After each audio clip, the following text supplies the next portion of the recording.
Hello everyone, and welcome back to our new video. Well, you were using your Squarespace, building your own website and all of this in 2026, but suddenly you are going through a problem. The form isn't submitting.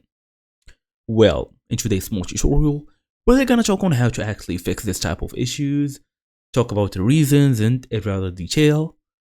So, let's go and try to open our dashboard or our website here.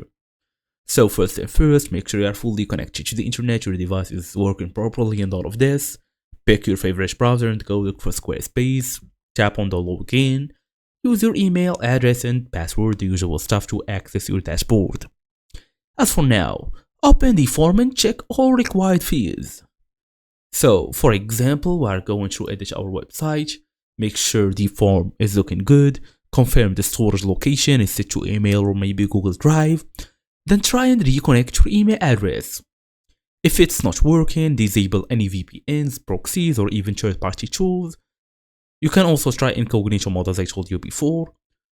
Basically, try to remove every other thing or app that would give you this type of problems. Try to reconnect your email address as I said. And that's it. That's basically all you're gonna do at this point. But as a last resort, you can always contact the support if you need to, send them screenshots, send them proof, and they're gonna answer you in no time, probably like 1 to 2 days, and that's it. So thank you all for watching, and I will see you all in the next video.